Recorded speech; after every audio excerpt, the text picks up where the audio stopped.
Does an anxiety disorder cure exist? Yes, it does. How do I know this? Because for the last 12 years we've been showing people how to do this. Anxiety disorder cures must address the subconscious anxious behaviours of the amygdala, the anxiety control centre in the subconscious mind. If anxiety disorder cures don't address this particular part of the brain, they won't work. It's as simple as that, which is why medication and CBT and other therapists fail, because they don't reach the part of the brain responsible for the anxiety response, and therefore they won't work. So what is this part of the brain that is responsible for the anxious reaction? Well, it's called the amygdala. It's actually a pair of organs, and they're the anxiety control centres of the brain.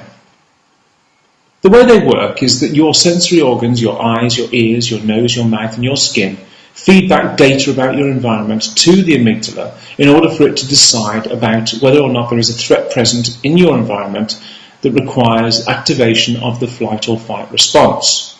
So when your eyes see a dog running towards you, your eyes feed back to the part of the brain responsible for controlling anxiety, the amygdala, and the amygdala makes this decision by sending out a series of searching questions, what-if questions, a kind of risk assessment of your environment. What if I kill the dog? What if I run away from the dog? What if I hit the dog with a stick?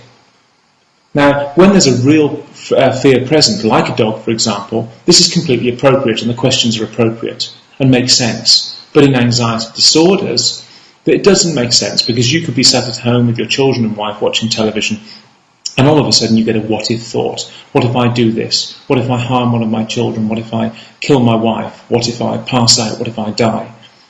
Now these seem very strange, distressing and inappropriate. And they are inappropriate. But it's just your mind, your subconscious mind, the anxiety mechanism, searching out threat in your environment because you have an anxiety disorder.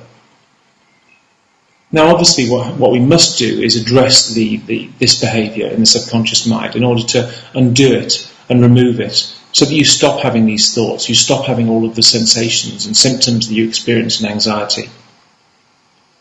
Now how do we do that? Well, what we do is we create an environment for change. We create an environment, and we've been doing this for a long time, so we can do this very efficiently, which forces your subconscious mind, the amygdala, to believe that it's completely safe.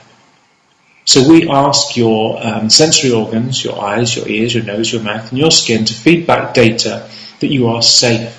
And when your amygdala receives that data, it makes the decision that you are safe, and it resets your anxiety level back down to a more appropriate level, to a level that was there at birth, your anxiety preset, the benchmark for your anxiety level through your life. How do you do this? Very, very simply. You follow the process we show you, and it works absolutely every single time.